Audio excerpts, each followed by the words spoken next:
The sun was setting over downtown Phoenix, Arizona, painting the sky in shades of orange and purple that nobody seemed to notice anymore. Jake Thompson had been living on the streets for 3 years, ever since his mother overdosed and the foster system gave up on him. At 15, he had learned that survival meant staying invisible, keeping his head down, and never expecting kindness from anyone. He had claimed a spot under the overpass on Roosevelt Street, where the rumble of motorcycles was his lullaby every night. The Desert Kings, a local biker club, had their headquarters 2 blocks away. Jake had watched them for months. These leather-clad men and women with their roaring Harleys and matching vests. They looked tough, dangerous even, but Jake had noticed something else. Every Thursday, they brought food to the homeless camp near the railroad tracks. They never made a big deal about it, never took photos or asked for anything in return. They just showed up, handed out sandwiches, and left. That's how Jake first met Tommy Reaper Martinez, the club's president. Reaper was a mountain of a man, 6'4" with arms covered in tattoos and a beard that reached his chest. His voice was gravel, his stare intimidating. But when he handed Jake a sandwich that first Thursday, he had smiled. A real smile, the kind that reached his eyes. The Desert Kings weren't what people thought they were.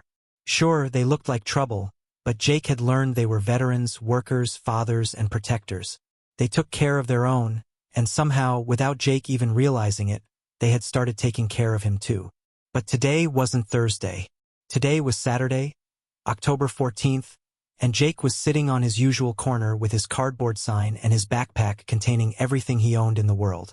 The evening rush was dying down, people hurrying home to families and warm meals, when he heard it. A sound that didn't belong. Crying. Not the usual street crying, loud and dramatic and designed to get attention. This was different, quiet, desperate. The kind of crying that came from someone who didn't want to be heard. Jake turned his head and saw her on the pedestrian bridge above the highway. A girl, maybe 17 or 18, with long dark hair whipping in the wind. She was wearing a leather jacket with the Desert Kings patch on the back, expensive jeans, and boots that probably cost more than Jake had seen in a year. She was standing on the wrong side of the railing. His heart stopped. He knew what this was. He had thought about it himself more times than he wanted to admit, during those cold nights when hunger and loneliness became unbearable. But he had never actually climbed over a railing. He had never gotten that close. Jake dropped his sign and ran. His legs, weak from malnutrition, pumped harder than they had in months. He took the stairs 2 at a time, his breath coming in gasps, his vision tunneling on that girl who was now looking down at the traffic below. Cars zoomed past, oblivious. Nobody else had noticed. Nobody else was coming. When he reached the top of the bridge, he was 20 feet away from her. He could see her hands gripping the rail behind her back, her body swaying slightly. She was whispering something, but he couldn't hear the words over the wind and traffic. Jake moved slowly, his own voice in his head, the survival instinct that had kept him alive. Don't scare her. Don't make her jump. He took a step forward. Then another. His voice came out raspy, broken from disuse and fear. Hey. His word was almost lost in the noise around them. Hey, please don't. The girl's head turned slightly. She saw him, the skinny homeless kid with dirty clothes and desperate eyes, and for a moment, something flickered across her face. Surprise, maybe, or recognition of a kindred spirit, someone else who knew what it felt like to be at the edge. I know you don't know me, Jake continued, his voice stronger now, but I've seen you before. You're Reaper's daughter. You're Sophia. Her eyes widened. How did he know her name? Jake had heard it during those Thursday food runs, had seen Reaper's phone background once.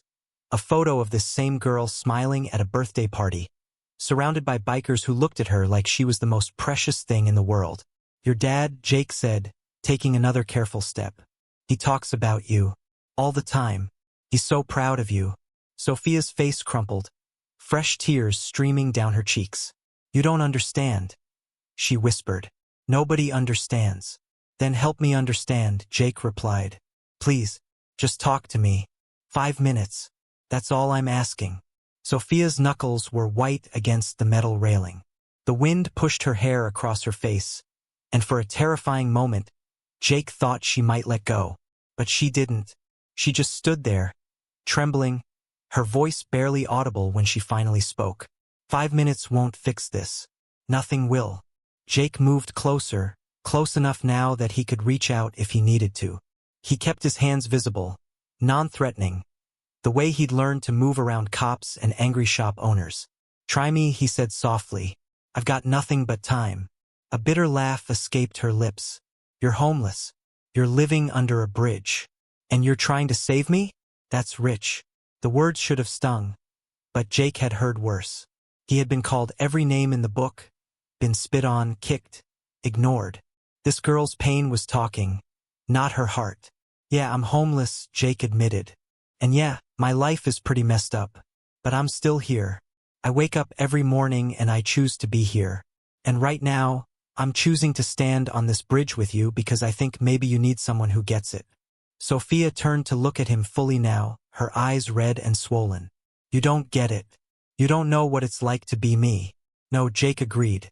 "But I know what it's like to hurt so bad that this," he gestured to the edge, "seems like the only way out. I know what it's like to go to bed wishing you wouldn't wake up." Something in Sophia's expression shifted. The defensive wall cracked just slightly. She studied this homeless boy who had run to save a stranger, who was now standing between her and oblivion with nothing but words and determination. "They destroyed me," she whispered. "The video. It's everywhere. Every school, every phone, every screen in Phoenix. I can't escape it." Jake's stomach dropped. He knew about viral videos. He'd seen kids at the library, huddled over phones, laughing at someone's humiliation. He'd never thought about the person on the other side of that screen, the human being whose worst moment became entertainment for millions. "What video?" he asked gently. Sophia closed her eyes, fresh tears squeezing out. "My ex-boyfriend. We broke up 3 months ago and he got angry. He posted private photos, private videos of us together. Things I trusted him with. And now everyone at Arizona State has seen them. The comments, the messages, the stares. Even my father's club knows. Can you imagine? 200 bikers who treat me like a princess, and now they've all seen me like that." Her voice broke completely. "I can't face them. I can't face my dad. I can't go home. I can't go anywhere. This is the only way to make it stop." Jake felt rage burning in his chest, a white-hot anger he hadn't felt in years. Some privileged kid had violated this girl's trust, destroyed her dignity, and walked away while she stood here ready to end her life. The injustice of it made his hands shake. "That guy," Jake said, his voice hard. "He's the one who should be ashamed. Not you. He's the criminal. He's the monster. Not you." Sophia shook her head violently. "You don't understand. Everyone thinks I'm stupid. They say I asked for it. They say I deserved it for trusting him." "Stop," Jake said firmly, surprising himself with the authority in his voice. "Listen to me, Sophia. I've spent 3 years invisible. People walk past me every single day like I don't exist. They see trash when they look at me. And you know what I learned? What other people think doesn't define who you are. Only you get to decide that." He took a breath, his heart pounding. "I don't have a phone. I don't have social media. I don't have anything. But I have my name and I have my choices, and nobody can take those from me unless I let them. You still have those things too. Don't let him take them." "But my dad," Sophia whispered. "How do I look him in the eye?" Jake thought about Reaper, that massive man who handed out sandwiches with gentle hands. "Your dad loves you. I've never even had a real conversation with him, and I can see that. He's not ashamed of you. He's probably terrified right now, wondering where you are. Wondering if he failed you somehow." Sophia's grip on the railing loosened slightly. "You really think so?" "I know so," Jake said. "Because if he didn't love you that much, he wouldn't have raised someone brave enough to still be standing here talking to me right now." For the first time, something like hope flickered in Sophia's eyes. She looked at Jake, really looked at him, seeing past the dirty clothes and the hollow cheeks to the person underneath. This homeless kid who had nothing was offering her everything he had. His time, his truth, his belief that she mattered. "Okay," she said quietly. "Okay, I'll come down. But I need you to promise me something." "Anything," Jake said. Stay with me, just until my dad gets here. I don't think I can face this alone. Jake nodded, relief flooding through him. Promise. I'm not going anywhere. Sophia carefully climbed back over the railing, her legs shaking so badly she almost fell. Jake caught her arm, steadying her, and together they sank down onto the concrete walkway. Sophia pulled out her phone with trembling hands and dialed her father. If you're watching this and you've ever felt alone, if you've ever felt like giving up, please know that your story isn't over yet. Sometimes salvation comes from the most unexpected places. Hit that subscribe button because what happens next will restore your faith in humanity. The phone rang twice before Reaper answered. Sophia could barely get the words out through her sobs, but she managed to tell him where she was. Jake heard the roar of motorcycle engines through the phone speaker before Reaper even hung up. They were coming. All of them. Within 10 minutes, the bridge was surrounded by motorcycles. Not just 5 or 10, but dozens. The Desert Kings had mobilized every member within reach. Reaper was off his bike before it fully stopped, running toward his daughter with tears streaming down his face. This mountain of a man, this president of a biker club, collapsed to his knees and wrapped Sophia in his arms like she was 5 years old again. Mija, my baby girl, he sobbed into her hair. I thought I lost you. I thought I lost you. Sophia clung to her father, years of pain and fear pouring out. I'm so sorry, Dad. I'm so ashamed. Everyone knows. Everyone saw. Reaper pulled back, holding her face in his massive hands. Listen to me.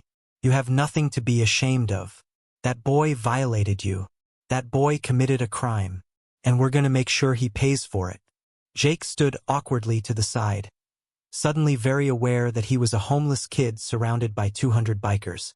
He started to back away, to disappear like he always did. But Sophia's hand shot out and grabbed his wrist.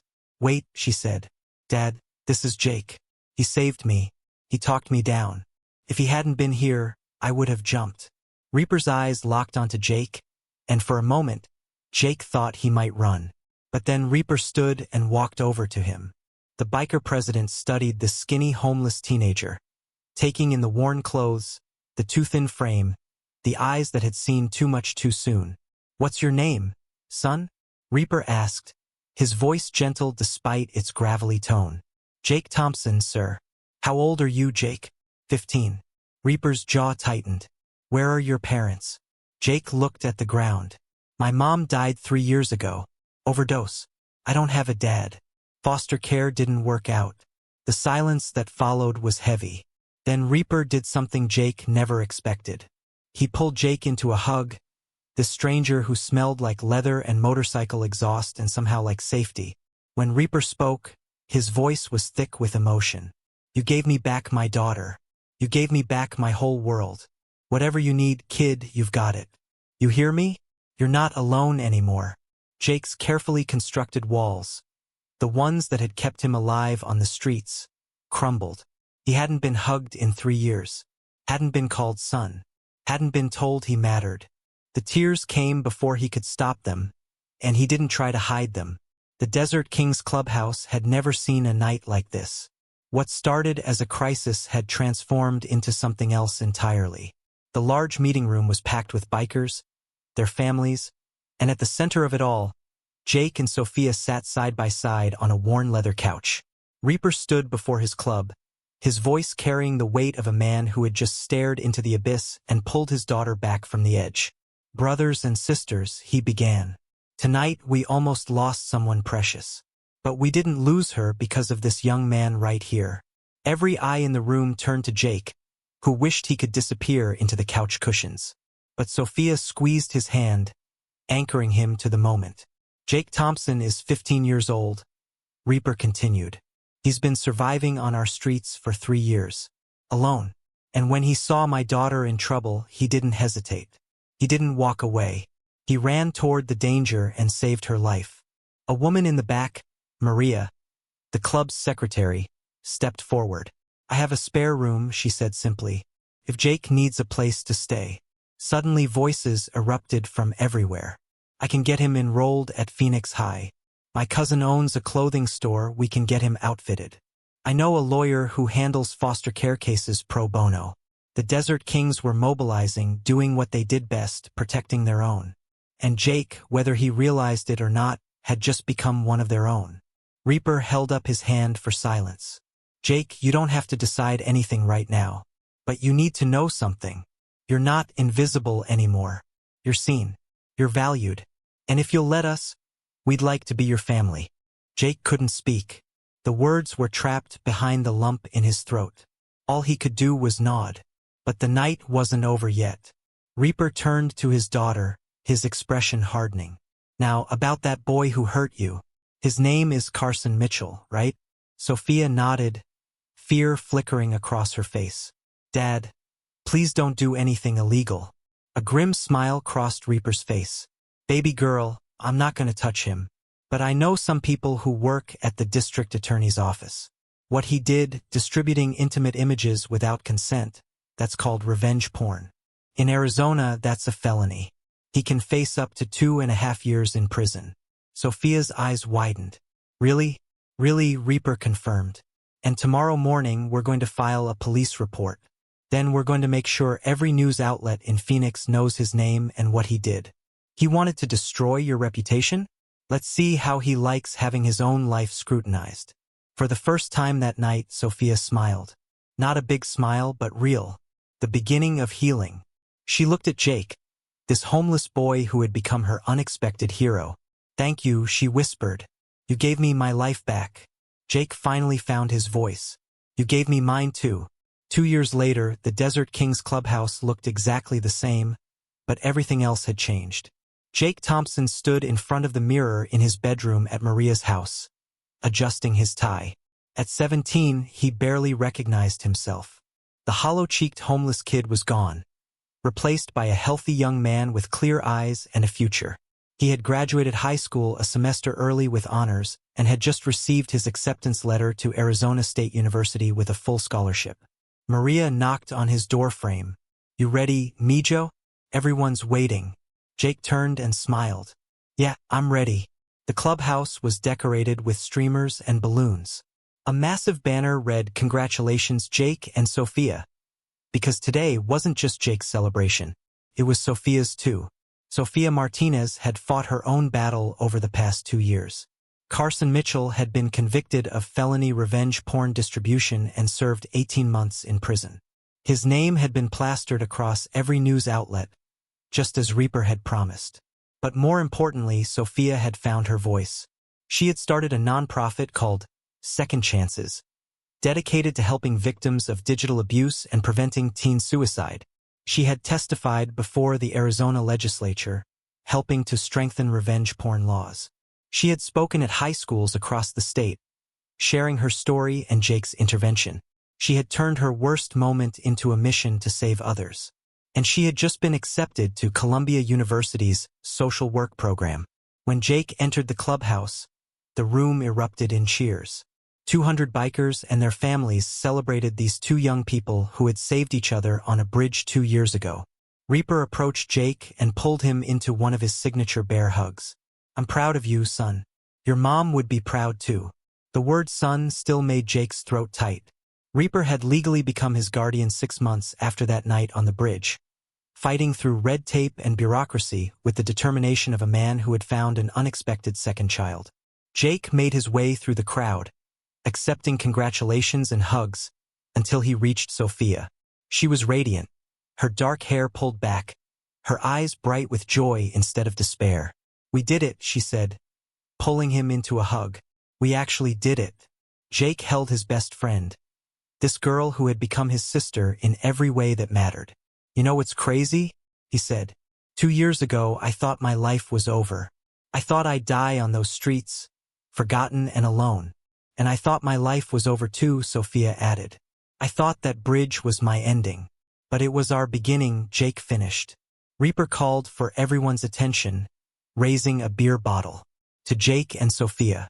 To second chances. To family. To the day a homeless kid and a broken girl found each other and changed 200 lives forever. The room erupted in cheers, glasses clinking, and somewhere in the crowd, someone started chanting Jake's name. Then Sophia's.